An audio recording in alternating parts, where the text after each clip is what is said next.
โตโกนที่18เนาะโตโกนไม้ลองเบิ่ง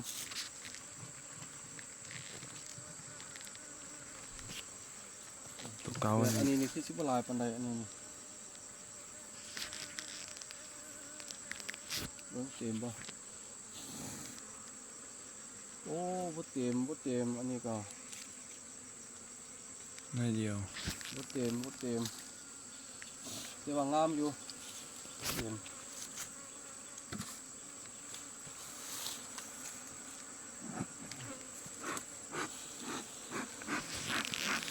เห็นดีอ่ะ เห็นเนาะ งามขนาดน้ำผึ้งเนี่ยไป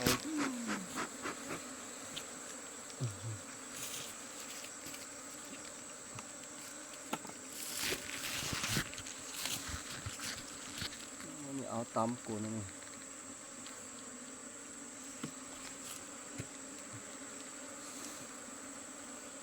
ถูกงามคือกันอันนี้ก็งาม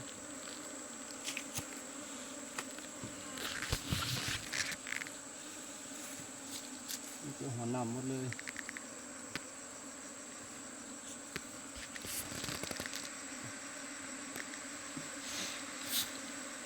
โอ้นี่เนี่ยมันมาอยู่ประมา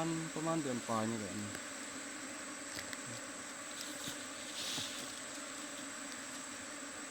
ประมาณเดือนปลาย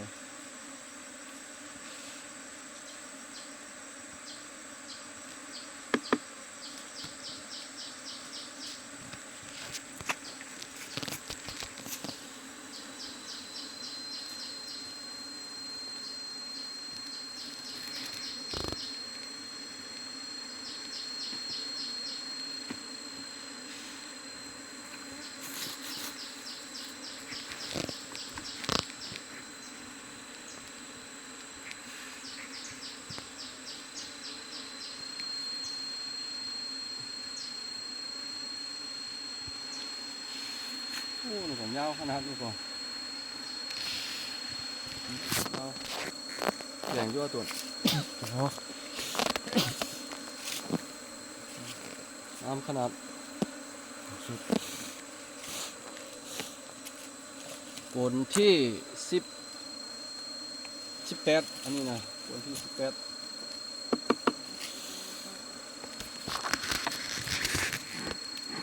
ควันก่อน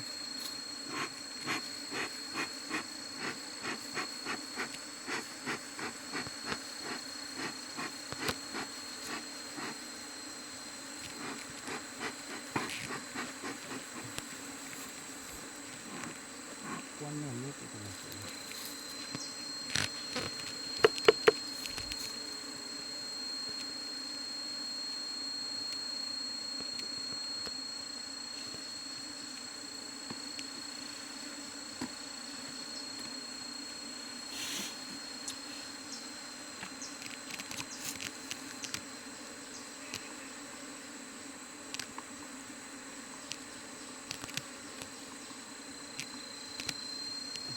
ยาวเติบซอกปลาย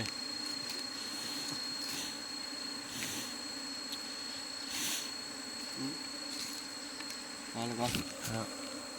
ซอกปลายครับพี่น้อง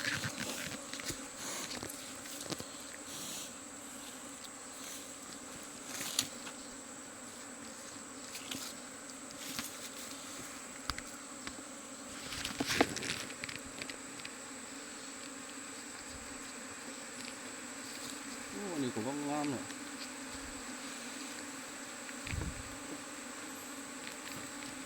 ยอดจริงจัง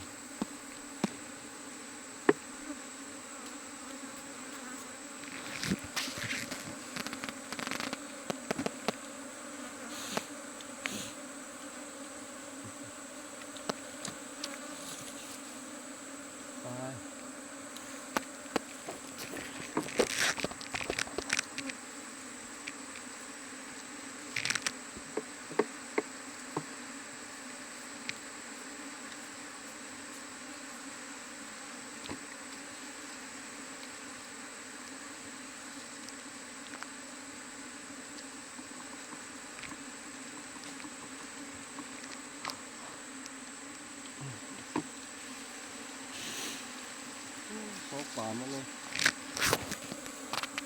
งามเนาะ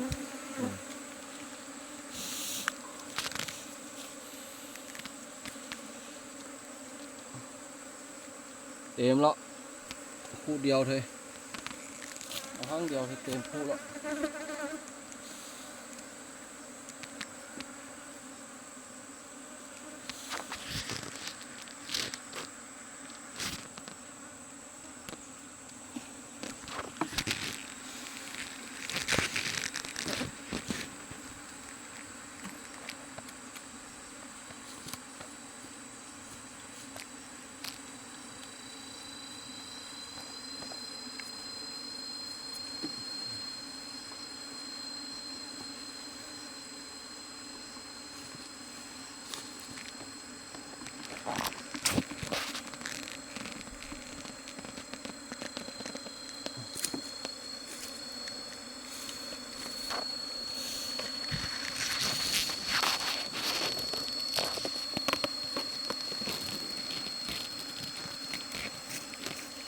โอ้